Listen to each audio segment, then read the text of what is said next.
Los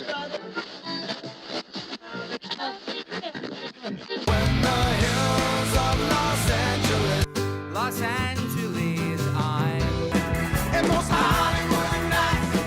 She goes to California, oh, California. What you say about Los Angeles? LA got the people saying,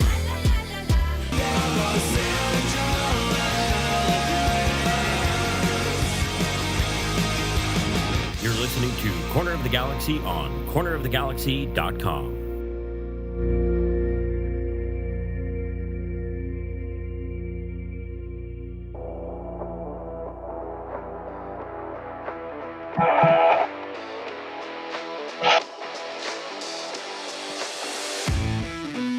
It's time for another episode of Corner of the Galaxy from the Box, the show that gets you behind the scenes of the LA Galaxy and into the minds of soccer reporters and MLS experts. Your hosts for the day are Corner of the Galaxy's Josh Guesman and LA Times soccer reporter Kevin Baxter. Let's start the show.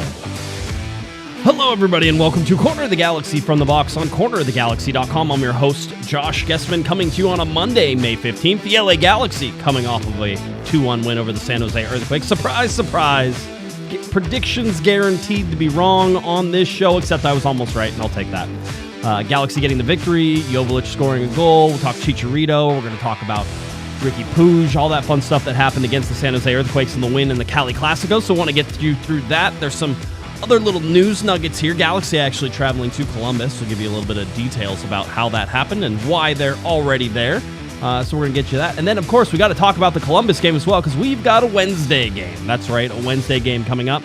4:30 p.m. is your kickoff time against the Columbus Crew, and then it's off to DC United after that. So a lot of stuff to get to, a lot of things to talk about. We're glad to have him back, and he's here. It's Kevin, the Panda Baxter. Kev, how you doing, buddy?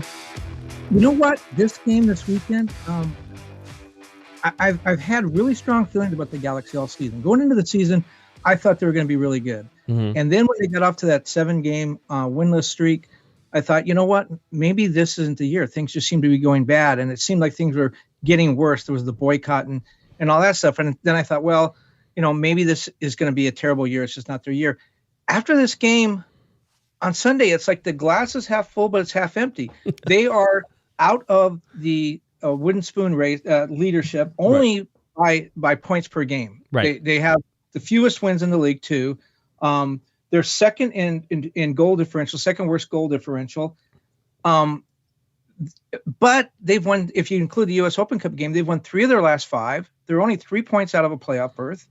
The game they played this weekend, Sunday, Greg Vanny talked ad nauseum about afterwards how good defensively they were. They gave up a season low 8 shots. Agreed. Only 3 shots on goal. But then on the other end, Chicharito getting in a number of really good spots and just not being able to finish. And I saw something someone wrote on social media, I think one of the MLS guys, talking about how Chicharito still has that soccer IQ, still knows where to go, how to get there, to get in position. But now at 34, his body just can't react to the ball the way it used to. A couple of those he should have put away, and I think he would have put away a year or 2 years ago. And his body, you could just see his body just didn't do what his mind was telling it to do. So I don't know, where's this Galaxy team going? On one hand, they're not very good. They're at the bottom of the wooden spoon race, or leading the wooden spoon race. On the other hand, they're 3 points out of a playoff berth, and they won 3 of their last 5 games. Yeah, they're an enigma. I mean, I don't really know where to put them in all of this either. I mean, they're certainly, if you looked at the predictions on Thursday night, it would seem to indicate that, you know, that Eric and I did not have a lot of faith in this LA Galaxy team. Not surprised that they did what they did. But again, San Jose was supposed to be this jewel, Kevin, right? This jewel that was rising. 4th place in the Western Conference, just beat LAFC. Up, San Jose is back on the horse, and here they come. And they're going to be this great team, and they're going to run right over the LA Galaxy. And we didn't see that at all. We saw a dominant performance by the LA Galaxy, whether it was defensively or, quite honestly, offensively, it was a dominant performance as well. They just didn't put the chances away, as you've alluded to with Chicharito. I thought they handled their defensive transitions better than they have all year. I thought Aude staying back a little bit was just a great adjustment to make. If this team learned how to defend against a team that loves to transition, loves to be quick, loves to find places. And certainly I think Cade Cowell not being there hurt them. But when you look at what they were able to accomplish against a San Jose team that was a rising star in this league and supposedly a rivalry. I don't know that anybody told the fans that there was a rivalry because nobody was at the game. But that's not a knock on the fans, by the way, just on the LA Galaxy and how they've been playing. But if you see what they were able to do in a rivalry, they dominated that game from first whistle to the absolute end. Unlucky not to get the shutout, and we'll talk a little bit about that as well. But I thought it was such a professional performance. It wasn't too flashy. It wasn't perfect, but it was still pretty good. And I think we can make already a third of the way into the season now, almost a third of the way, 11 matches down out of 34. You can make some, I think, you can say some things that concretely seem to be true. Like Audi is the real deal. He's a good player. Seems to be, yeah. Yeah, Neil is really a good player. I thought he had maybe his best game as a Galaxy player in this last one. He broke up so many nice one-on-one plays in this game. Greg Vanney talked afterwards about him being physical, right? And I thought he was a lot more physical, but physical in a Jalen Neal way. It wasn't like, hey, I'm going to run you over, because that's not who Jalen Neal is. It was physical in the, I'm going to be in your pocket. Anywhere you go, I will be there. San Jose came in with some offensive firepower that went poof under any sort of real direct pressure in this. So I was very impressed. What other concrete things could you say? Sorry, I cut you off. Well, no, Efrain Alvarez now has played 19 minutes in 2 appearances since March 25th. Yes. I think the Efrain Alvarez experiment is over. I just don't see where he fits in now. And I think Memo Rodriguez is more useful than I thought that he would be. He may not be the answer, but he's, I think, certainly played a solid game. And Tyler Boyd's, a really useful player as well. He, again, may not solve all the Galaxy's problems, but he's certainly making his presence felt. And it's very helpful because, apparently Costa's retired. And so, having those two guys step up right. And maybe be more valuable than it was anticipated they would be, I think it's been really helpful. I thought Tyler Boyd has really been able to establish some width, which the Galaxy needed. They played wide, yeah. I think, for a good part of Sunday. Yeah, I mean, he's the only wide player, really, whenever it comes down to things. I thought Memo tried to do a good job getting out wide. You know what? Who I'd like to see? I like it whenever Raheem Edwards comes in as a substitute and plays in that left wing role. I think that's very useful to the LA Galaxy. And I mentioned it before, but Aude staying a little bit backwards, or staying back a little more reserved, pulling in a little more defensive duties, not getting out into the transition as quickly, which I thought the Galaxy lacked really in the first half, which was, if you're going to go, get some width, get some players out running into channels, and then make those runs. Those are things I would like to see. Knowing that they didn't do that and they were a little more conservative in their approach, but absolutely frustrated what, again, is, I think, a good transition offense in San Jose, it gives me hope that they learned something from the whole thing, right? Because it doesn't really mean anything, Kevin, unless they learn something, from these wins and from all these different ways that they're trying to attack some of these things. So I don't know. I think mixed bag for me a little bit, because I'm worried about the finishing, worried about the offense. We'll talk about Dejan Joveljic here in a second. Because they had plenty of chances to probably be up 2-3-0 at the halftime. Rather easily. Boyd screwed up the one pass to Chicharito. People are going to try to blame Chicha on that one, but Boyd hit a ball up in the air, and what's Chicharito supposed to do when it's like at your waist height? That's hard to handle whenever you're that close to the goal. It's either got to be on the ground or in the air. You got to pick which one it's going to be. But at the waist height is difficult to handle. But Chicha missed two other ones that were basically inside the 6-yard box, and he didn't get a shot on goal. So that's worrying. I think if you're looking for alarm bells from this game, it's a win. It's great, but the offense is still worrying in terms of that. I would also like to point out that during the game, and I was sitting at home watching the game with a house full of sick people, which was a ton of fun. But I was pressing on the LA Galaxy. They always have, at least for the last probably 6 years, looked inept on corner kicks, right? Like nothing ever comes out of corner kicks. Nothing ever happens. I said it again in this game, and then, of course, Cáceres scores off of a corner kick. The game before, they had Aude's goal, which the win, I think, against Austin. They had Aude's goal that came from a corner kick. It was a rebound, and then they also got a direct one off a corner kick. So all of a sudden, the Galaxy have figured out how to do corner kicks. We'll see if that trend holds up, but I still don't feel confident in the way that they approach him a lot of times, but still interesting. Well, yeah, I mean, they could have had 5 goals. They could have had 5 goals, at least 3 goals in the first half. And Vanny talked a little bit about that afterward, about he's not really worried about the scoring, where they need to fix their finishing. But as most coaches will tell you, you worry when they're not creating the opportunities. When you're creating the opportunities, not finishing, that's something supposedly you can work on and can fix. But he was really pleased the way that everybody on the field, all 10 players, got involved defensively. And Jovelic's goal came from a defensive play. And he was asked afterwards why he put, I think Scott French asked him, why did you put an offensive player in, at the beginning of stoppage time to close out a game? And he said, well, Jovic is a very good ball handler. He's a good dribbler, and he's a guy that can take the ball away, which is exactly what happened. Took the ball away, lost the ball first, got it back. It was essentially a defensive play that turned into a goal. Yeah. By the way, great podcasting direction here. Give you the lineups for this game. LA Galaxy 2-1 winners over the San Jose Earthquake. Sorry if you didn't know the score and you're just getting here. Hopefully it wasn't a spoiler alert for anybody, but the lineups in there. Again, I think you're going to see a lot of this particular lineup, not in the 4-4-2 that they have it listed, because that doesn't exist. Again, they really want the Galaxy to play in a 4-4-2 sometimes, especially when they don't.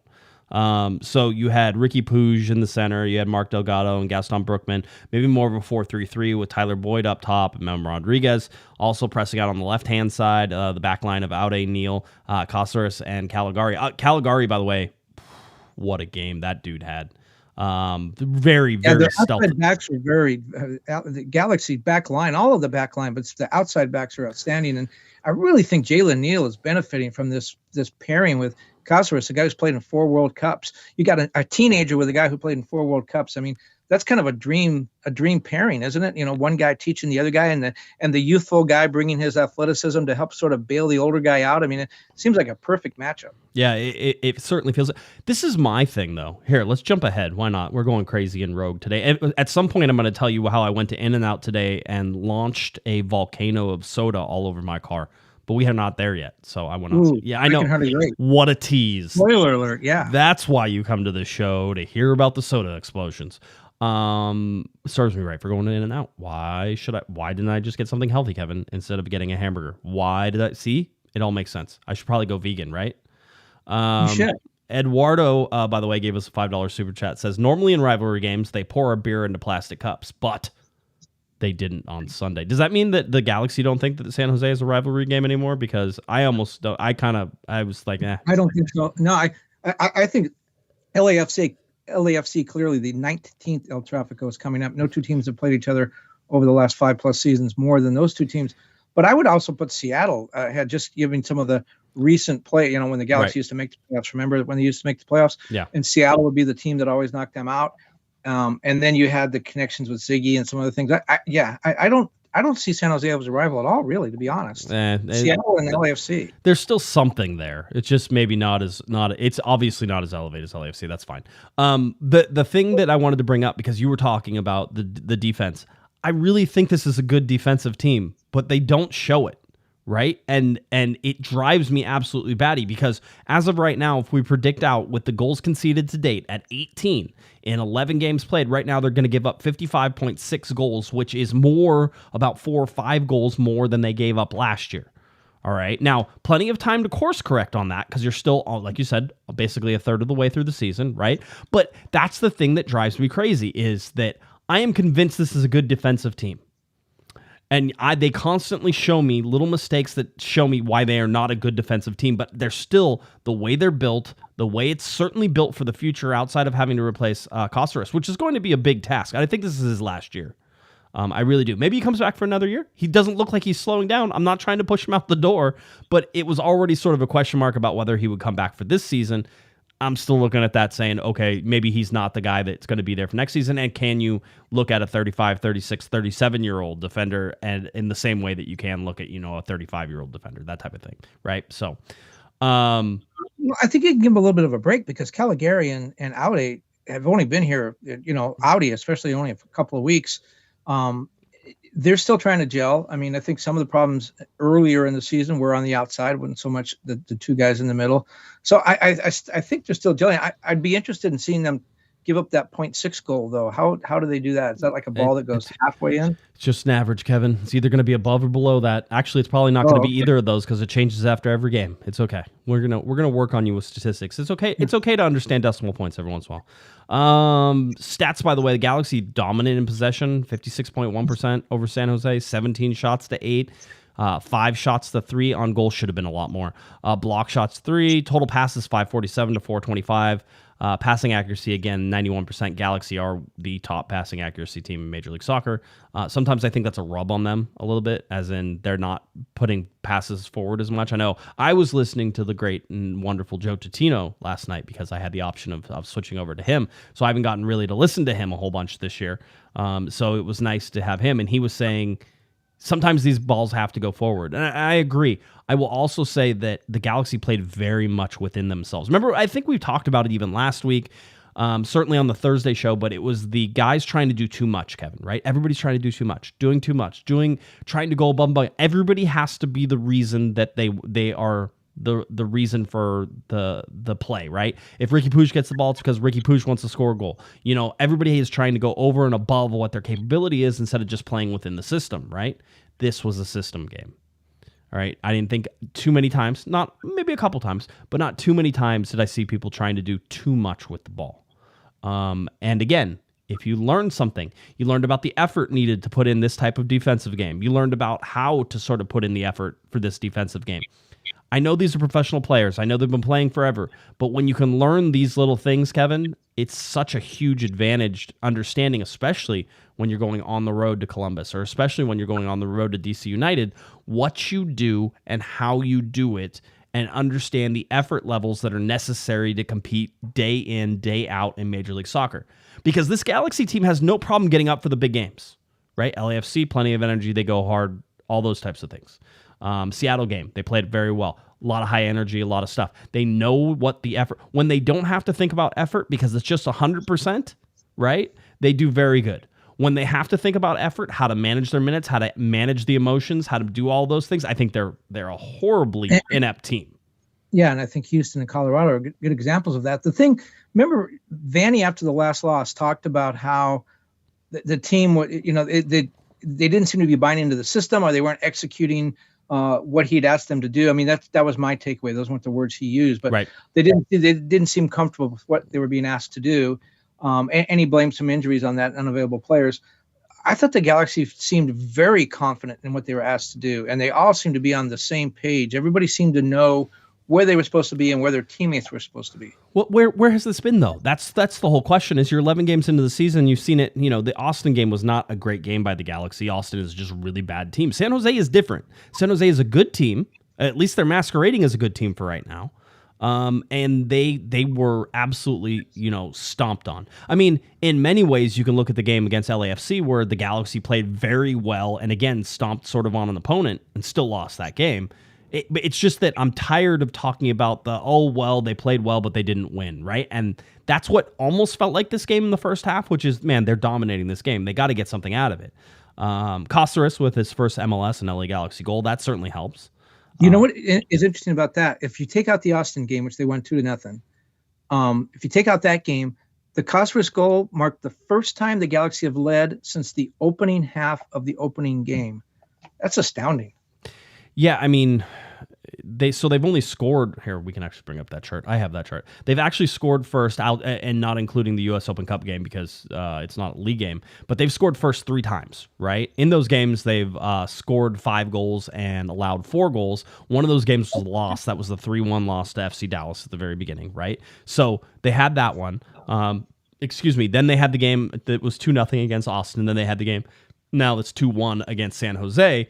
Outside of that, the LA Galaxy have allowed the first goal to go to their opponent in 5 of their 11 games so far, and they're being outscored 5-12, right? So 0-4-1 in those, 2-1-0 whenever they score first. I mean, Jovic said it, and it's one of those things that we constantly harp on, but it's one of those obvious things, so the stat almost gets lost because it's obvious. It's score first, and if you're the LA Galaxy, you haven't done that. You haven't had a lead, as you pointed out, so you've made everything else very, very difficult for yourself. And when you make things difficult for yourself, you're going to struggle against good teams, against bad teams. Colorado and Houston, as you said, are perfect examples of the LA Galaxy absolutely laying eggs and struggling to figure out the effort or how to play within their means.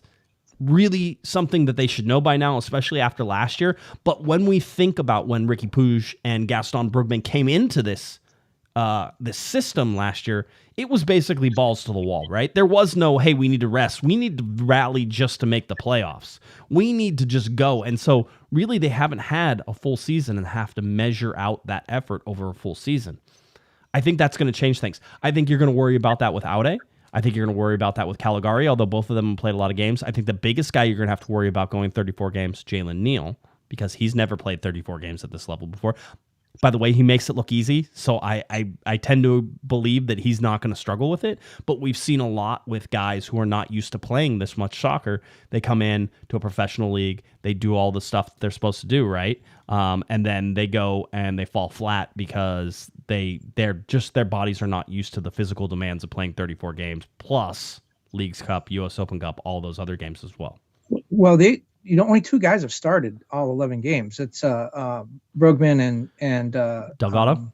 Delgado are the only two. And then I think Jalen Neal may be the only other guy who's played in all 11. He didn't start once and he came off the bench. There will be some more squad rotation in the next week. Greg talked about that yesterday, about how he didn't bring guys off the bench. Or maybe Joveljic was the one guy he did bring off the bench that he's planning to use later in the week, but he wanted to rest guys. And he said there will be some lineup changes coming up. They play again midweek, and then they play next weekend in DC. They're going to stay on you'll talk about this in a minute. They're going to stay on the road the whole week. They're not coming back. Yeah.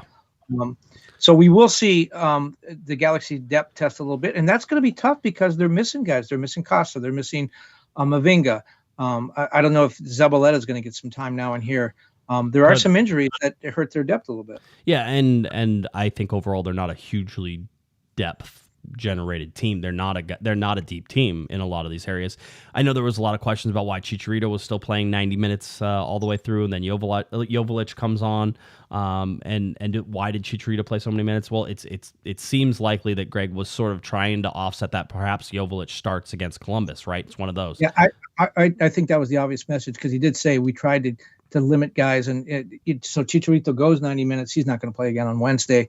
Joveljic then gets the start. I think Greg kind of telegraphed that. I would be surprised if that did not happen.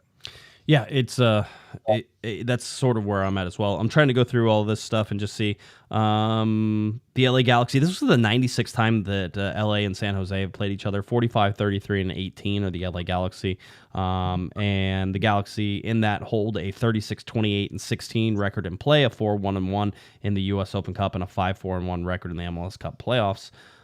So I just thought that was one of those interesting. And then they did, even in the post-game notes, they're talking about Sunday's match against the San Jose Earthquakes marked the third game in the span of 9 days for the LA Galaxy. During the month of May, the Galaxy will have played 8 games across all competitions in the span of 26 days, an average of a game played every 3.3 days. How do they do in that 3.3 days there, Kevin? Don't know. I don't know. Maybe they play like at midnight and it counts as 2 days or something. But yeah, I mean, they do. Now Columbus, DC, LAFC, Charlotte, Real Salt Lake in the next 15 days, 5 games in the next 15 days to close out the month, including that U.S. Open Cup game. Yeah. And we haven't even gotten to Leagues Cup, and there's be a slight international break early in June, but guys like Jalen Neal could be called away to play in the Gold Cup. Wouldn't surprise me. Right.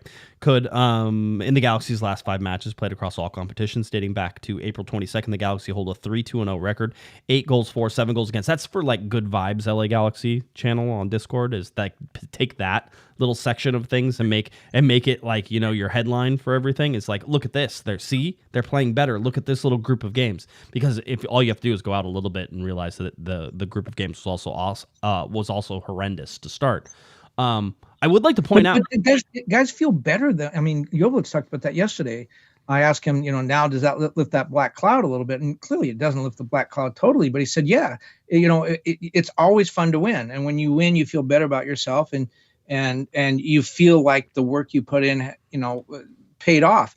And so, yeah, no, I mean, when you look at the season record, as we said, they're right there in the wooden spoon race. But when you look at the last 5 games, they won 3 of them, and they're playing better. So, is this a turning point? I don't know.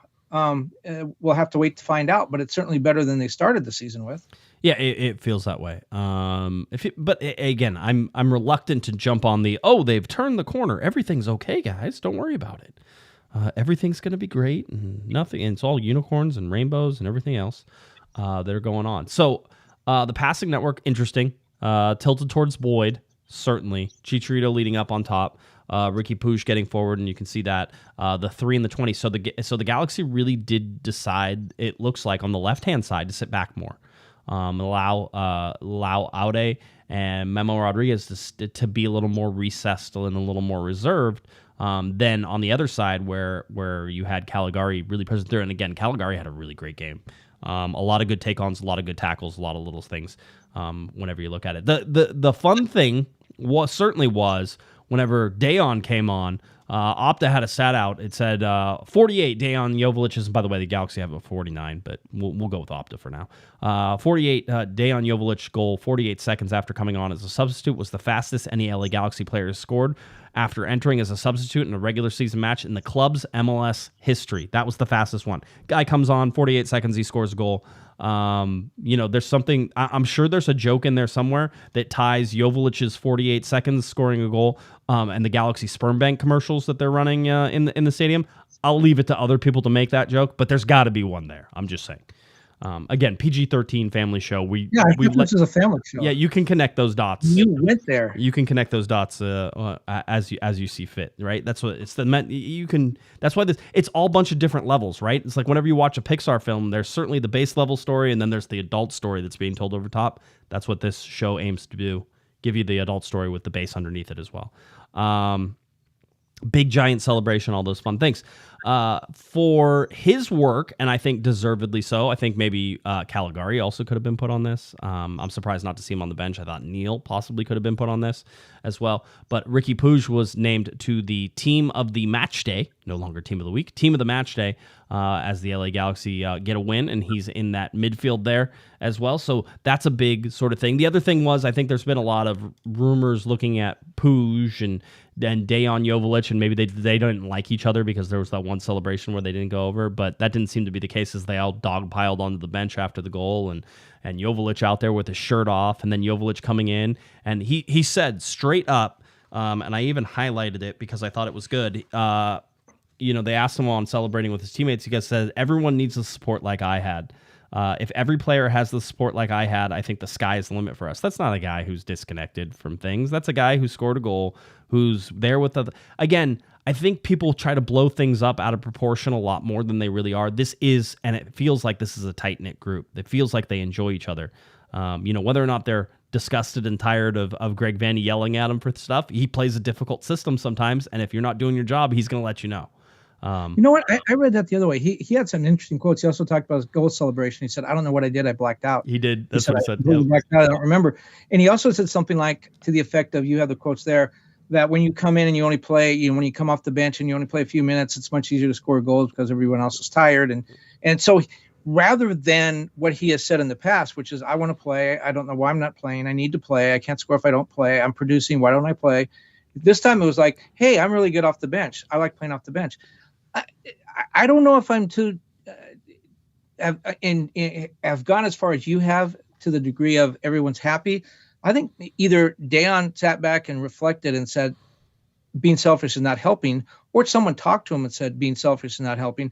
But he definitely did have a different take. And again, I don't know whether that was self-reflection on his part, or whether, before in the past, Greg Vanney always couched it as, he's very competitive. He wants to play. I want guys who want to play. It was a different day on. It wasn't that sort of in-your-face aggressive day on. It was much more an accepting kind of guy. Yeah. And maybe he knows he's going to start this week, so he's happy. Yeah, last season I said the same thing. Of course, I want to play more, but sometimes I need a few minutes or seconds to score, which is good. If I have to, I'm going to sacrifice myself for the team, and I have to, I'll start every match from the bench. Obviously, I don't think he's ever said that before. Well, I'll tell you this. He certainly has no platform to stand on, being he was the guy who was starting and he got jack out of it. And we've talked about that. He is better off the bench. Again, Greg Vanney talked about him and said, in this particular mindset, it's that he knows he just gets to go 100%. Remember, some guy, It's something with this team that they don't understand how to meter their effort across the entire game, because it's a team problem, and it's certainly a Joveljic problem. He is so deadly whenever he comes on, and just his press, his ability to throw guys off the ball, to be quick with his movements, and then just a beautiful finish and everything he did. And that ended up being the game-winning goal. We'll talk about the possible offside goal there as well. But that ended up being the game-winning goal. He's the reason the LA Galaxy got 3 points. He came in, he ran hard, he scored a goal, he did everything he was supposed to do, and that's what Joveljic is best at. Whenever he's not in his head about, I have to play for 90 minutes, so I need to sort of meter the way that I play. Maybe that's an immaturity that he needs to learn. Maybe the team is immature whenever it comes to figuring this stuff out, but you can see it. When they're in a game that's a rivalry game and they want to go balls to the wall, they're usually a pretty good team. They're playing against Seattle, playing against LAFC. Their approach to San Jose was so much more metered and Vanny said it, a very professional win, right? Nothing too flashy about it. They should have had more goals. It shouldn't have been that close. That being said, they were very dominant from whistle to whistle. So now how do you improve upon that, or you understand, and you're doing it in a very tough place now because you got on the road in Columbus, on the road in DC. You're already there too. You're already in Columbus as we speak right now. Yeah. Are you ready to transition into that? Because Columbus is not a rivalry game, and it's not a game that the Galaxy tend to get particularly up for. And DC United, I think, looms as one of those games where the Galaxy look at that and say, that's not going to be too tough for us. And as we know, those are the games that come up and bite them every single time. Yeah, if you're looking for the Galaxy's travel schedule, already in Columbus, and as a matter of fact, listen to this schedule. So the Galaxy got done with the game. That game roughly started just a little bit before 7, right? Because it was 6:30. Yeah, they got done about final whistle with about 8:45, 8:50. 8:45, 8:50. You shower, you do all the stuff. You end up getting home. Maybe those guys got home. Some guys showered. Yeah, well, I did. I showered. I wasn't there at the game. I was watching from home, but I still showered. Basically, I was told that this morning the LA Galaxy left the stadium at 9 a.m. Okay, so they got on the bus to head to the airport at 9 a.m. They got on the plane. They landed in Columbus around 5:55 or 6 p.m. Eastern time. So that's what time they landed. So what did they do, Kevin, after they landed? They went to go train. They went straight to training. They didn't even go to the hotel. They had the team go directly from the airport to the training field. Now, it's the day after a game. It's regen, right? Those guys were just sitting on a plane for however many hours. What is it, like 3.5, 4 hours to Columbus, probably? That's 3.5. Let's say it's 3.5. So they go to train, and that's what they had to do. So regen, a little bit of training, get the body moving, that type of thing. But that was their day. They then train AM tomorrow on Tuesday for a game that kicks off at 7:30 local time, 4:30 p.m. Pacific Coast time, for the midweek game. This is a tough schedule for them, Kevin, a very tough schedule.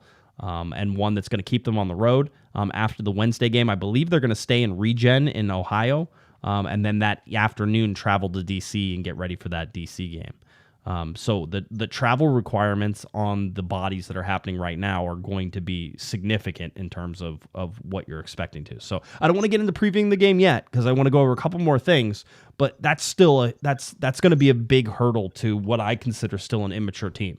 So yeah, that's my take. What travel schedule weird or fine? Well, and the DC game is on Sunday, correct? I believe it is. Yes. So then they get back early Monday morning, and they have LAFC on Wednesday, rivalry game in the U.S. Open Cup. Mm-hmm. So no training, maybe a little bit of training, probably did some kind of regen on Monday and a little bit of training on Tuesday. I think one big thing, the regen is important, and that's why they went straight to the stadium today, because those guys are sitting on the plane letting all that lactic acid build up and all that stuff that hung over from yesterday. But, they are still trying to incorporate some new guys in the team. Yeah. They still seem to be looking for a playing style, although the San Jose game, they seem to have found it. All that stuff says to me that, hey, we need a little bit of training time. Right. Veteran teams can go from game to game without much training time in between. I don't know if the Galaxy are completely comfortable yet. We'll find out in Wednesday's game if they are. But I think this is a team that really does need some training time, and that's where the schedule hurts them more than anything else. Yeah, and by the way, so it's going to be a game on Wednesday, then a game on Saturday in DC because 5:20 is Saturday. Well, that helps a lot because they'll be able to train Monday and Tuesday, and that'll be a big help for them because U.S. Open Cup game is It's on Tuesday. Tuesday night. It's on Yeah. Tuesday. Yeah. I'm not even going to mention anything anymore. Yeah, 'cause I was I've going to gotten say, all the dates wrong. I was pretty sure I wanted to make sure I got all those right. But yeah, so but that's one of those. So Columbus on Wednesday, DC on Saturday, LAFC on Tuesday, and then 4 days later, Galaxy hosts Charlotte on May 27th. The end of the month is a 5:31 game at Real Salt Lake. Tough schedule with all the traveling and everything that's going on. Columbus also coming off some games that they have just played in, so they have a little bit more of a congested schedule as well. So if you're taking that into account, you can a little bit as well. I do want to point something out. You know, the start, as we have pointed out a bunch of times, was not good. In fact, it was the worst start in LA Galaxy franchise history. Just the 3 points that happened on Sunday against San Jose has moved them out of that realm of worst starts ever. 1997 had 7 points. 2006 had 7 points. So the Galaxy currently 2 points better than that. I do want to point something out and just sort of highlight it. I'm not saying anything about it except for, you know, we often think that at this point, with the way that the Galaxy started, that there's really no chance that they're going to do anything in the postseason. And even the postseason is possibly a reach at this point, right? A lot of games have to win a lot of games, have to get a lot of points, Kevin. The 2012 LA Galaxy team, which did end up and was a repeat winner of MLS Cup, had 11 points through 11 games. So Last repeat winner as well. Yeah, and so when you look at that, it maybe now there were fewer teams. There's a lot of things that you can put in here to caveat that. But remember, that team caught fire basically during the summer. It was like June when they really started playing well because they started the season pretty poorly.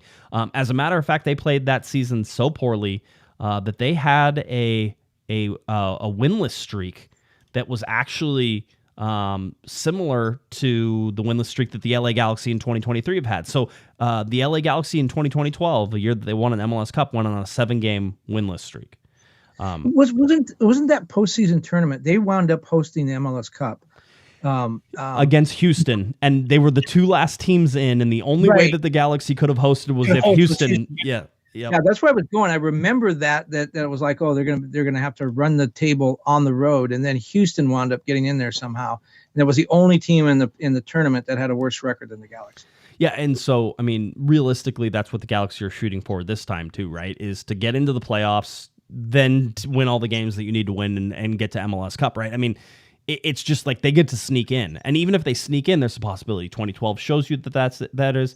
So just again, I know people want to write it off, and I think that it's probably okay if you've already decided to write it off, mostly because you don't want to spend the mental health on the LA Galaxy and what they've been doing to you through the first, 10, 11 games of this season. I understand that. I'm just saying that if you look at the stats, and not even that long ago, there was a Galaxy team that was just 2 points better through 11 games, and they ended up winning an MLS Cup.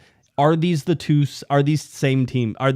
things alike? No, because you're talking about a repeat team that was coming off of a Supporters Shield win and an MLS Cup win in 2011. So that team was very solid, very solidified. They understood what it meant to win and to put effort in, and they sort of had that little hangover from MLS Cup through the first 15 games of the season, and then they turned it on and they never looked back, right?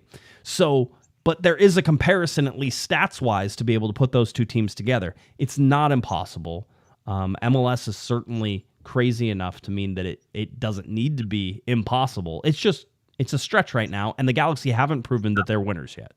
Well, you know what's going to be interesting, I think, throughout the league is how teams approach Leagues Cup. Because I think everyone would agree that MLS Cup, winning the MLS, that's the goal. That's what everybody wants. If you could only win one, that's the one you want. I think Greg Vanny has shown signs that he considers U.S. Open Cup to be important, and that if they're going to win a trophy this year, that might be the one that they wind up winning. Very interesting. I did some research this weekend. A 2013 DC United team won 3 games that year. It's the fewest wins in an MLS season. They won the U.S. Open Cup that same season. They won 3 games in MLS, and they won the U.S. Open Cup. I'm not saying that the Galaxy are in that position, but I do feel like Greg Vanny is putting maybe a little bit extra importance on the U.S. Open Cup. But with the Leagues Cup, teams could play, I think, up to 6 or 7 games if they go the whole way in the middle of the summer, in the heat, after you've already played maybe 2/3 of your MLS season. Guys are injured, guys are tired. It's going to be really interesting to see if teams really play that tournament, or whether teams like the Galaxy, who need to finish strong, whether those teams say, you know what, we're like 2 and out. We're done. We're going to take that time and rest and prepare for the playoff stretch because we got a chance to do something in the MLS playoffs. When you look at the Galaxy team, the talent they have, they could make a run. Right now, that team doesn't look like it could do it. But when you look at the individual talent, right, they could make a run. They may be a team that looks at that League Cup and say, we're not going to waste our time with this. We're going to get ready for the playoffs because we could do something there. And I think other teams look at maybe a Portland, again, a San Jose, LAFC and Philadelphia, and those teams might look at that and say, yeah, we could win this tournament too. We're going to try. We're deep enough. LAFC certainly is deep enough. A team like the Galaxy that's not that deep, Seattle maybe, they might look at that and say, you know what, Leagues Cup is not worth the effort. Maybe. I doubt it. Unlikely. You don't have to play that many games in order to sort of like get into it, and then, you can sort of I would be very surprised if the Galaxy didn't try to win Leagues Cup. I'm just telling you. I know what you're saying, but I don't think you can take anything for granted, and especially with this Galaxy team, if you're hot during that time and you go out there and you play and you could win Leagues Cup and you get CCL credit for that, I think. But you're just going to see some of those teams come into September just on fumes, and then how do they finish the season? Yeah, and it may be a lot of those teams might be that way, but if it's the majority of the league and everybody has to do it, then is it one of those things? I believe that there's going to be a lot of MLS teams that make it out of group stage. So there's going to be a lot of MLS teams in the knockout rounds, right? So you get to play 2 games group stage and then you're out. I would be surprised if the LA Galaxy can't get out of group. Doesn't that come? It comes at a much better time in the schedule for the Mexican teams, correct? They'll be, I think, in between seasons, are beginning to start the second season. You see, now I would argue that MLS has the advantage there because MLS is in mid-season form and they're ready to go. Well, I'm talking more of a from the fatigue standpoint. They'll be early into their season.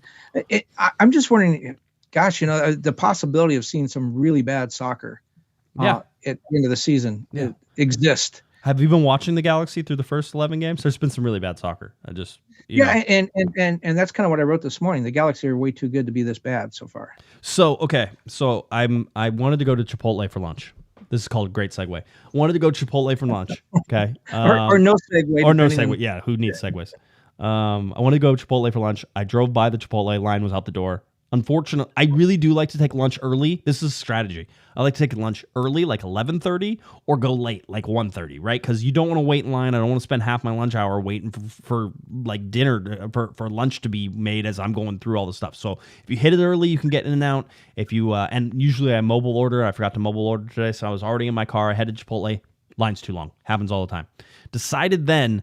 I'm like, you know what? If I'm not gonna get Chipotle today, then I want In-N-Out. So I went over, I ordered In-N-Out. I waited in line a little bit. Wasn't horrible. Yeah, there's a place that never has lines. Their lines move. All right, and I could, whenever you're in the drive-through, like you can watch a show while you're in the drive-through, right? Because you're not going in, you just watch a show a little bit. Okay, put the car in park, then watch a show, hit pause, move forward. I'm just making sure I'm obeying all traffic laws. Nobody's gonna pull me over.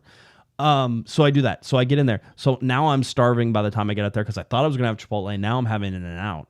I get there. They go, you had, you had a hamburger and your french fries? Thank you. So they hand me the tray. I put it in my thing. Easy peasy, no problems. Turn back around. They hand me my large Dr. Pepper, which is usually my only soda now of the day. Is my lunch soda. I grab it. I come around. I go to set it in my cup holder. And do you know whenever there's like a break in the circular round top of the cup, like there's a fold in the top rim, right? There's a fold. Yeah. So that rim, we're getting into physics here, but that rim really provides like tension on the cup that holds the whole cup together. So if you have a break in the cup where it's pointed a little bit and it provides an easy way and you don't know about it, and it provides an easy way for you to squeeze the cup because the point is going to allow the tension actually to collapse, right? And you can squeeze it and it can shoot up into the air and do all this stuff, right? So if that happens, right, and the lid cannot remain secured, you have no more tension on the cup. So me not squeezing overly hard, I pick up my my large Dr. Pepper, and I have it, I'm grabbing it, Kevin. I'm not grabbing it by the top. Somebody already said, oh, you grabbed it by the top. No, shut up, you weren't there. I'm telling you where I grabbed it. I grabbed it from the side, like you're supposed to, and I was putting the cup into the cup holder when the lid popped off, and the tension went away. You know, there's like pushback whenever you're holding the cup. You're feeling the volume of the cup pushing back because the circle is holding. If the circle's not holding anymore, you squeeze that cup. What happens? Volcano of soda. Half of my large, maybe even 3/4 of my large soda erupted in the air. I can still remember seeing the ice cubes floating in front of my head as I'm looking at this saying, this is not good. This is not good at all. It goes up in the air, it comes down, and it splashes on my leg. Most of it got in the cup holder. Some of it got on my fries. Still ate the fries, by the way. Not a problem. Did all that. It got like on the center console. You know, the gear shift knob where that comes in? It was like basically it was a little pool next to the gear shift knob and the whole deal. And the girl who was in and out, God bless her wonderful, wonderful soul, she saw the explosion happen, and she had she was wearing a mask, so all I saw were her eyes, but her eyes were like two saucers, just wide open. She was like, "Oh my God!" And I'm like, you know, this is why we need to make sure that the lids are on, because after I put the lid back on, the lid was never on there. It couldn't stay on there. The cup was broken, right? So it wouldn't stay on there. So she's like, "Oh my God, let me get you another soda." And I'm like, the last thing I need in this car is more soda. Just give me some napkins and we're fine. And she's like, no, I'll comp the whole meal. Like, just give me a second. I'm like, absolutely fine. Just need the napkins. We'll be good. The whole deal. So I went and I drove over and I stepped out. I got to scoop all the ice out of the car because there was ice everywhere from the drink. There's soda everywhere. It soaked into my pant leg, right? So I had a nice sticky wet pant leg going on. It got underneath my Apple Watch. Like I had to wash that and it was all sticky. It was great. Really enjoyed my lunchtime. So that's my soda explosion. Yes. 2 things about that. You were very lucky it didn't happen at Starbucks or you wouldn't be here. Yes, that's correct. And she acted exactly right, because I know this because when I worked at McDonald's back when hot hamburgers were 25 cents, one of my customers walked away from the counter and dropped her milkshake, and I immediately replaced it. Well, I mean, that's what you're supposed to do. That is the nice thing. Listen, there was a mistake made, all right? We're not trying to blame anybody. It happens, right? The whole deal. And I knew that if I didn't leave the counter, I was going to get upset because somebody should have realized very quickly, by the way, that the top did not fit on the soda. All right? There was a mistake. A mistake was made. It probably happens every single day. I just hoped, and I said to her, just make sure the lids are on the sodas for everybody else from here on out. And she was like, okay. Like she thought I was going to yell at her. I'm not going to yell. I just hope it doesn't happen to somebody else today. A mistake was made. And your part about obeying the traffic laws as you were in line reminded me of something I read on social media today. A guy in Colorado had been drinking and then went driving. And when he got pulled over by the cop, he actually changed places with his dog, put the dog in the driver's seat. The cop did not believe the dog was driving and gave the man a ticket anyways. No. Yeah, he changed Shocking. places with the dog, thinking the cop would think the dog was driving. Shocking. And as my wife said correctly, the dog's feet can't even reach the pedals. Yeah, that's the big problem with the dog driving. Exactly. That's the one. That's what gave it away. Excuse me, sir, your dog's too short to drive. It's What do you think? I'm some fool? $5 super chat from Raphael. A great article by the Panda in the LA Times. Somebody read the LA Times, Kevin. I'm shocked and amazed. He's the guy. He's the one. That's right. I'm also surprised that AEG isn't heeding the alarm bells and just hitting snooze. Keep speaking truth to power, Panda. So anyway, Patrick, by the way, got this correct. This is a weird physics class. This is a Wendy's. Sir, this is a Wendy's. But anyway, the wonderful people at N&L, love them all. Just hope that it doesn't happen to me again. Wanted to get through this. LA Galaxy mascot Cosmo nominated for the 2023 Mascot Hall of Fame. Listen, I don't need to tell you to do the right thing here. Y'all know you need to be voting for Cosmo. And I'm going to tell you for these very simple reasons. One, he loves tacos. That's a big part of why you should love Cosmo, because tacos are delicious and Cosmo loves tacos. 2 is car chases. Cosmo loves car chases. I don't know any other mascot that loves tacos and car chases, let alone any mascot that loves car chases all by themselves. So those are 2 very good reasons. Is that Mascot Hall of Fame? Is that like all mascots, the Philly Fanatic, the San Diego Chicken, all those guys? It is. The 2023 nominees. Let's see. I'm trying to think. They were saying how they do this. The Mascot Hall of Fame is dedicated to honoring and celebrating the world's most beloved mascots since its inception. The Hall of Fame has inducted. Oh That's man, good. they're in trouble. Inducted over 20 mascots, recognizing their contributions to sports and entertainment. The Mascot Hall of Fame Executive Committee has announced the official ballot for its highly anticipated annual event. The vote, a competition that will determine which mascots will be inducted into the prestigious Mascot Hall of Fame. This year's ballot features 18 nominees from a wide range of professional sports teams. The 2023 nominees include 10 Major League mascots, 1 minor league mascot, 6 NCAA mascots, and 1 independent. Each nominee is recognized for their outstanding performance and dedication to their respective teams and community. This year's block for consideration is Bailey from the LA Kings. Talk about splitting the vote already. Yeah, really. Blitz from the Seattle Seahawks, Buzz from Georgia Tech, Cosmo from the LA Galaxy, Freddie the Falcon from the Atlanta Falcons, Gopher from University of Minnesota, Jacksonville Jaguars NFL. He's awesome. He jumps from on like that bungee cord thing. I really like him.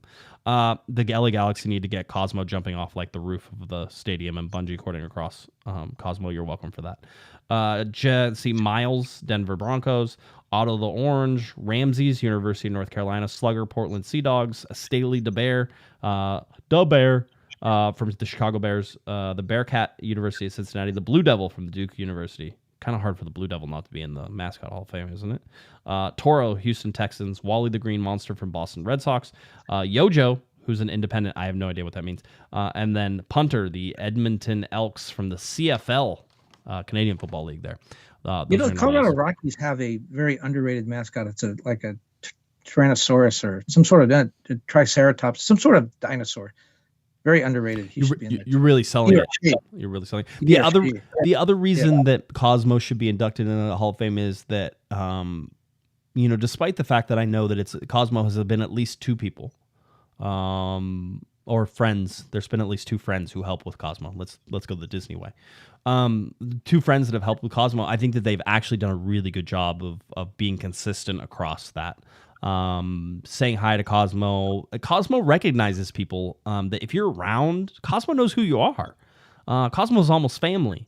So it's this really tight knit sort of cool thing. If Cosmo comes and sees you every day at game day, you're a special person. And I think it's that sort of intimate nature of the mascot that is this furry being that's out there rumbling around from outer space, coming through and doing all that stuff, but being tied to the LA Galaxy. Quite honestly, the best news that could happen to the LA Galaxy this year is that Cosmo bemes inducted into the Mascot Hall of Fame. Tough ballot though, because as you said, splitting that AEG vote, and then a lot of those college mascots, the call's going to go out to all the alumni, and they're all going to vote for them. Go to mascothalloffame.com. You can vote once per day per device. So if you got 7 devices, 7 votes for Cosmo. You really got to stuff the ballot box on this one. Anytime they do an online vote, that type of thing. Voting will remain open until Saturday, May 27th, and the winners will be announced at the Cue the Confetti fundraiser at the Mascot Hall of Fame on June 23rd, 2023. Anyway, that's it. I just wanted to make sure we got through that before we go. So anyway, soda spilling, mascot, a mascot who loves car chases, tacos, and soccer. We haven't talked much about the Columbus game. Well, you said we were going to talk about that. What else do we want to say about that? Well, we need squad rotation.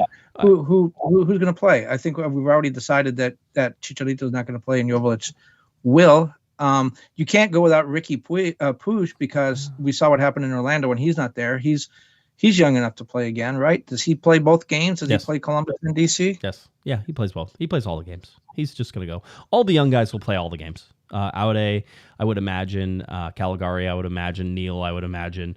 Caceres, quite honestly, is probably going to play all the games too. He's a veteran. He knows how to sort of put himself in there. But you're not wrong to say perhaps you could see somebody like Zavaleta come in. What about an Efrain Alvarez sighting? We haven't seen one of those. No, I don't think that's happening. Okay. I mean, yes, there's an actual possibility. I will say this, that the stock has dropped so far. So far, Kevin. Now, I bet you'll see Aguirre and Judd. I think those guys will see some action in one of those 2 games. Yep, very well could. Let's get you the details. Columbus Crew versus the LA Galaxy. This game at Lower.com Field in Columbus, Ohio. This is the downtown stadium. I don't know if the Galaxy have played there yet, actually. Really beautiful stadium. Yeah, that's what I heard. May 17th, 2023, 4:30 p.m. TV start time, 4:39 p.m. kickoff. This game on MLS Season Pass behind the paywall. Yes, you can complain about it if you want to. I think this is an interesting game. Columbus not great recently. In their last 5 games, they've got 4 points. In the Galaxy's last 5 games, they've got 2 points. So, I mean, not great. Wait a minute. You said last 5 games. Yeah, sorry. Points? No, last 5 games they got 6 points. Sorry, I screwed that one up. I was reading the away points and not that.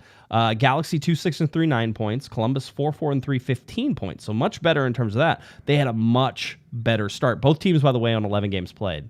So no discrepancy there. The Galaxy have yet to win on the road, 0-3-2, 2 points through five games played there. At home for Columbus, they're 3-1-2, 11 points. The majority of their points coming at home through 6 games played. There. All-time, Galaxy 16, 18, and 10, so have a losing record against Columbus, one of the few teams I think the LA Galaxy have an overall losing record against, especially against one of the original teams whenever you look at it. Table 13th in the Western Conference for the LA Galaxy, 28th in the Supporters Shield. Columbus 8th in the Eastern Conference, 13th in the Supporters Shield. If you're talking about streaks, it was kind of funny. I was trying to do a streak for the LA Galaxy. What's a good streak for the LA Galaxy? I could say they won their last 2 games in all competitions, right? You could, except that I don't like to do that whenever you're mixing competitions and the whole deal. So the Galaxy streak is they have just 2 wins in their last 11 games, which is the season. You could say, if you want to be the glass half full guy, yes, they won their last 2 games against MLS competition. But they didn't, because they lost to Colorado in between there. No, but Seattle is an MLS team, and they beat them in US Open Cup. I guess. You can lie with statistics all the time. You're really creative. Yeah. Columbus is winless in their last 4 games. They're 0-2-2. The last win for Columbus was at DC United. It was a 2-0 win. That was on April 8th. That's the last time they won, was April 8th. Holy cow. Their last loss came on April 29th. They lost to Miami 1-2. So that game also a little bit, and that was on April 29th whenever they lost that one. Zelarayan certainly is one of their better players, I would say, with 4 goals, 3 assists. He's the guy you have to watch for. The Alexandru Matan, and I don't know that I'm saying that correctly, haven't watched a lot of Columbus games. He has 5 assists. If you went back and watched this last game that they played, 2-2 draw with Orlando. Now, this was played at lower.com field. Orlando rotated, Kevin, whenever they came in to play Columbus. At halftime, Columbus is winning this game 2-0 against the rotated Orlando City team. So you're sitting there with thinking this game's over, right? They just dominate them. The game is over. Orlando came back and scored 2 goals in that second half, including one in the 92nd minute. Yeah, stoppage time. So when you look at that, that's not a team that's playing with a lot of confidence. In the 92nd minute, you give up a goal that allows the game tying goal. That's a problem. I think if you wanted to catch Columbus, if you wanted to catch them unaware, if you wanted to catch them at a down point, looking at everything that I'm going to see, even though I thought Cucho had a great game, certainly a great first half, probably should have scored 2 or 3 goals for them the whole day. But if you're trying to catch them, this might be the time to catch them. Well, and you mentioned, they're at home. They give up a goal in stoppage time at home. Speaking of which, I don't think you talked about it, and you educated me, which is rare, before the show. The Galaxy gave up a goal in stoppage time, and there was a lot of talk about should have been offside, and you have went and looked up the rule. I did. I was searching around for some things, and people had sent this to me as well, so I'll bring it up. Now, we know that the whole goal centered on Aude and whether Aude was in play or out of play, and whether he was keeping anybody offside. The play went down in that left side. And basically Aude had stretched for a ball that eventually got crossed, and he slid. Now, whenever he slid, he sort of either he got a cramp or he came up a little sore, that type of thing. So he stayed down off the field. He was very much well off the field. The ball came in as a cross, and whenever that ball came in as a cross, I think it was Caceres who headed the ball out of the penalty box. So that's important. Headed the ball out of the penalty box. When that ball gets put out of the penalty box, then the ball comes back in and gets played to Columbus. I forget who even scored at that particular goal. I have it. I can look it up. Hold on. Let's look it up. Let's make sure we get it right. It was Buda, right? Bouda, Buda. So he scores on the header, but he was a good 2 yards offside if Aude isn't counted keeping on. So the rule says this. A defending player who leaves the field of play without the referee's permission shall be considered to be on the goal line or touchline for the purposes of offside until the next stoppage in play. Or, and the or is important, or until the defending team has played the ball toward the halfway line and it is outside its penalty area. Okay, the ball was headed by Caceres towards the halfway line. That ball did clear all the way outside of the penalty area. Therefore, by the definition in this rule, at least, and how I'm reading it, the player was offside whenever he hit the goal. Does it matter? Probably not. It almost mattered. It almost mattered. There would have been a huge argument if Jovic hadn't scored that goal. If that was a game-tying goal, right? Oh my God. Yeah, I know. It would have been. Remember, I was telling everybody I predicted 2-2 and that San Jose was going to score at the very end in stoppage time, like right at the end. I almost got that wish. I almost got my prediction exactly correct. How it goes. By the way, let me get to these. Gary gave us a $10 super chat. Gary, thank you very much for that. I appreciate that. Roger gave us a $1 super chat. Appreciate that for you as well, Roger. So thank you to both of you for supporting the show. They didn't say anything. No, they're just like they read my story and they loved it. Are you sure? It was like check again. It was perhaps at a place that you need to be 18 or over or 21 or over, and they were just throwing money and then leaving. That was what it was. They're throwing money and getting out the other side. But back to Columbus. Again, this Columbus team, and we should talk about it. Wilfred Nancy, who was at Montreal and came over and has replaced Caleb Porter, he has done good things with this team. They have 15 points. They're not in a horrible position. We talked about it. They're eighth in the Eastern Conference. They're in the playoff spot as it is right now, but they've been slipping. 13th in the Supporters' Shield. Everything's been sort of pulling back for them. They have not been playing well, and so. Just looking at all of these things, I think this is a real chance for the LA Galaxy to steal some points. Let's be realistic, though. Can we be realistic? Because people are going to want to be unrealistic. What's a wonderful amount of points to get for the next two games that are on the road back-to-back and you're staying on the road? You're going to Columbus, you're going to DC United. What's a reasonable, or I would say positive, number of points that you take home from this game, from this road trip? Four is so much. Do you know how wonderful 2 points would be? Not losing 2 games on the road? 2 points is wonderful. I hate to say that to people, especially the way the Galaxy have been playing. If you get 2 draws out of this, take it. Take it and run. Close your eyes. Try to swallow the disgust that is in the back of your throat that you're going to want to. I think 4 would be awesome, right? Because you get a win, and you're thinking they're going to win at DC and draw at Columbus because I know exactly. I know you. Exactly. We're talking about rotation and how Greg Vanney goes and rotates. They have a problem. They don't have any wingers. So Tyler Boyd's probably going to have to play both of these games. Whether he gets pulled early or he comes in off the bench is certainly something that could happen. I don't think the Galaxy are going to play 2 forwards because I think they're going to offset their forwards. I think Javier Hernandez may not start this game against Columbus. Maybe Dejan Jovic does. Outside of that, there isn't a ton of rotation that I think I'm totally comfortable with, but Aguirre playing, possibly even getting some guys like maybe a Johnny Perez in there, that type of things. Does Efrain Alvarez play? I mean, this is the bet that goes to Vegas, Kevin. Does Efrain Alvarez make his way onto the field for either of these next 2 games? I don't think Greg trusts him. I could see Aguirre playing. I could see Judge playing. What I would like to see, it'd be a gamble, but it'd be fun. Caligari as a winger, and then Raheem Edwards playing as an outside back. Yeah, Caligari. Him too, both of those guys. Raheem Edwards, yes, absolutely playing outside back or playing up in that winger position as well, right? So, interesting. I mean, if you can't use Tyler Boyd or Memo Rodriguez isn't going to give you the wide play, Raheem Edwards played as a midfielder for LAFC, and I think he did in previous club in Toronto. Right. Either one of those guys. I mean, it's not, you don't want to play them 34 games there, but if your squad rotating and you want to still stay wide, either one of those guys, I think, could give you some quality minutes there. Maybe, again, it's not the guy you want to start there every game, right. But if you need to get some minutes out of somebody and you need to have a makeshift lineup, that would be kind of an interesting gamble. I'd like to see Greg try that. Judd, I like. I bet Efrain Alvarez does see some time, but I bet it's under like 20 minutes for the 2 games. I bet it's like just garbage time minutes both times. Looking at just some of the latest results, the Galaxy lost 3-1 last time they were in Columbus. That was in 2019.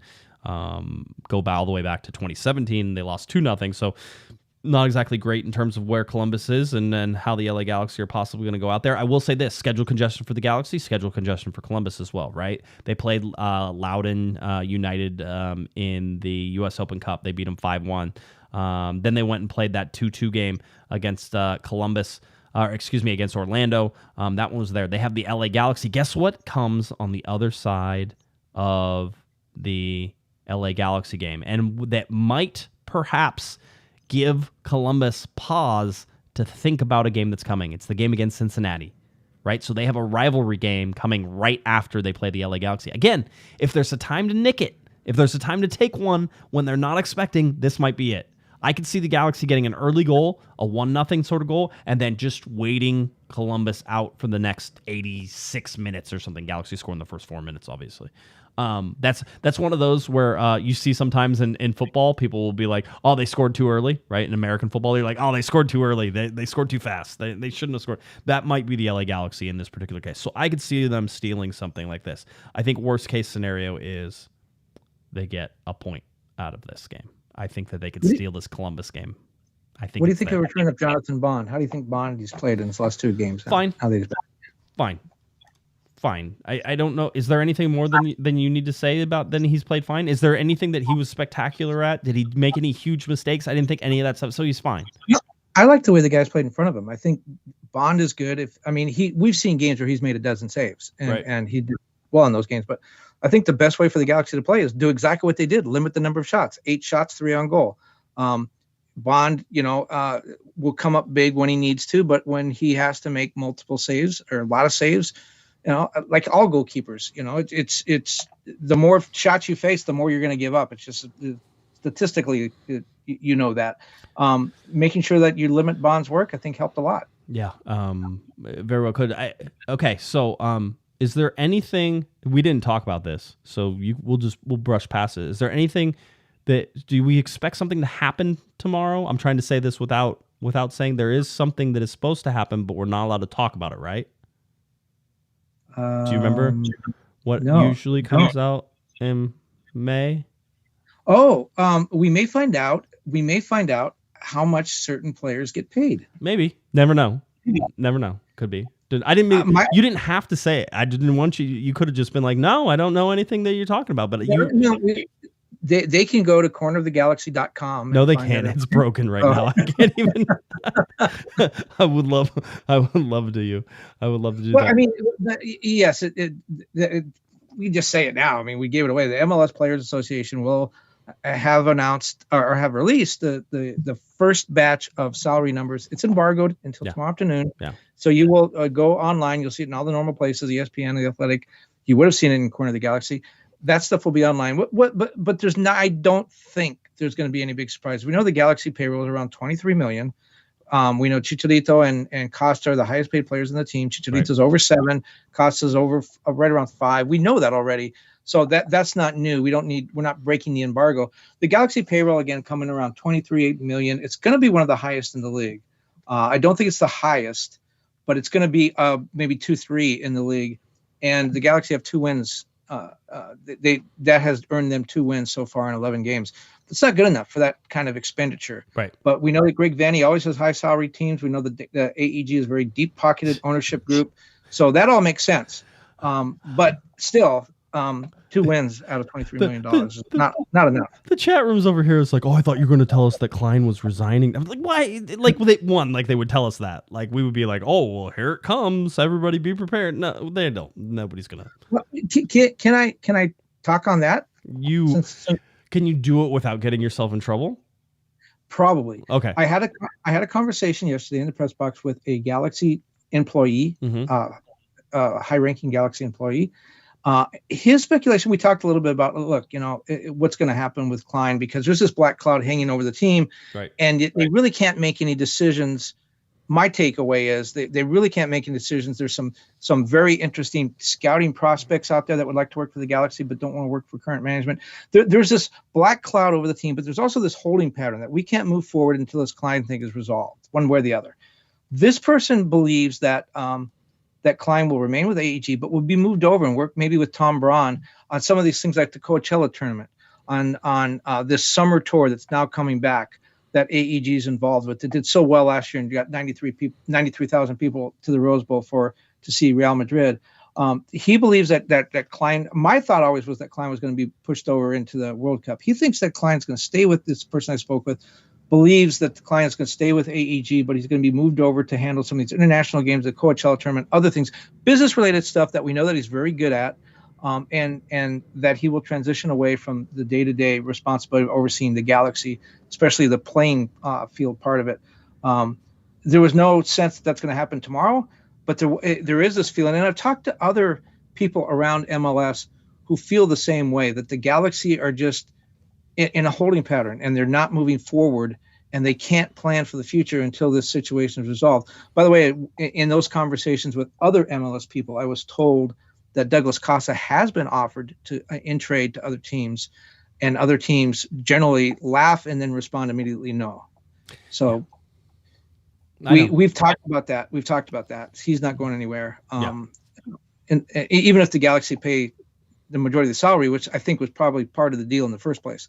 So to recap, Klein probably staying with AEG. The early line betting says Klein stays with AEG, but moves into a non-Galaxy position.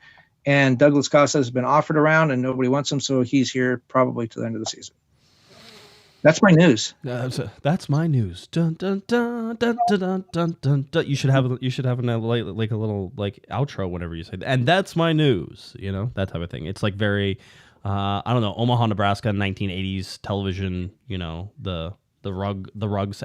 I was so let me tell myself a little bit. I went to Omaha, Nebraska with my dad whenever I was like 12 years old on a business trip, because he was like, it's summertime, you don't have school, why don't you come with me, I'll take you on a business trip. First time I ever ate at an Arby's. Just want to point that out. That was my first introduction to Arby's. How did that Dr. Pepper come out of that one? It was I think I was a cherry Coke guy back then, so too many cherry Cokes. I would usually have 3 or 4 and then get sick, so it was a good time. I've really learned my lesson now. But I remember the commercials in Omaha, Nebraska in like 1990 something, and I was always like, this scares me more than anything else. So that's kind of what I felt like whenever you're going through the news intro thing. Yeah, I want Stephanie Rule's intro on MSNBC with the drums. Yeah, I like that. Okay. Boom, boom, okay. Yeah. I just want the West Wing intro for everything that I do. Just whenever I walk in, just have that play. All right. $5 super chat from Rafael. Appreciate that. Gracias, caballeros. I love COG. See, look at that. We're getting multilingual up in this. I just wanted to show you that was the best Spanish I will ever do. That's it. That's where we sit. LA Galaxy playing against Columbus Crew coming up on Wednesday night. Again, that game 4:30 p.m., 4:39 p.m. kickoff time. MLS Season Pass is where you can find it. And the Galaxy will, I believe, they stay in Columbus for like the morning, and they train and they do all of that, and perhaps fly to DC that evening, or they go the next morning. It's one of those. I'll have to check the schedule again, but we will get you ready on Thursday for the DC United game. See what charters allow you to do? None of this whole week does not unfold that way if they're traveling commercial. Yeah, I mean, technically speaking, you could even fly home and then fly back. That's a little short. They're not going to do that. No. But with a charter, you could. So yeah. All right. I think that about does it. Kevin, anything else that you want to say? Yeah. Are you good? You know what I found out today? Koalas are not bears; they're marsupials. We knew that. This is everybody wants us to talk about our failing education system, and yet you went through it so long ago. I would have expected it to have been quote unquote good, and you didn't know that they're always called koala bears. You hear people say always koala bears. Yes, but everybody knows that they have a pouch, and so they're cousins of the kangaroo, right? Yes. All right. You have to learn a lot before you go to New Zealand. They might not let you in. Yeah. Well, that's the Australia part. New Zealand doesn't have koalas. They have a lot of birds, though. They have more birds than people. Really? It's called Bird. It was originally called Bird Island. See, I knew that. Okay, that one I didn't know. Okay, that's good. I'm glad we'll get all of this stuff. All right. If you're looking for Mr. Kevin Baxter on Twitter, it's at KBaxter11, and head on over to LATimes.com for all of his wonderful articles. Kevin also gets brownie points for muting his microphone after I decided to give him an outro this one time. Just this once. I don't have to do the work. I love it. If you're looking for me on Twitter, at Guesman, at Galaxy Podcast. And we will be getting you ready for the game on Wednesday. I should be able to cover that from the comfy confines of my house. And then DC United on Sunday. So a lot of fun stuff headed your way. We'll be back on Thursday for the recap of Columbus and getting you ready to preview for DC United. All right. I think that about does it for Mr. Kevin the Panda, or Kevin the Koala Bear. I'm Josh Patrick Guesman. You've been listening. You've been watching Corner of the Galaxy from the Box on cornerofthegalaxy.com. Have a great one, everybody. You've been listening to the Corner of the Galaxy podcast on cornerofthegalaxy.com. You can follow the show on Twitter and Instagram at Galaxy Podcast, and be sure to check out and subscribe to iTunes, Stitcher, and Facebook by searching for Corner of the Galaxy. Fans, we thank you for listening, and we ask that you be kind and courteous to your neighbors as you leave the podcast. We thank you for joining us and look forward to seeing you again. Until then, I'm Michael Araujo, and on behalf of the entire Corner of the Galaxy crew, goodbye, everybody.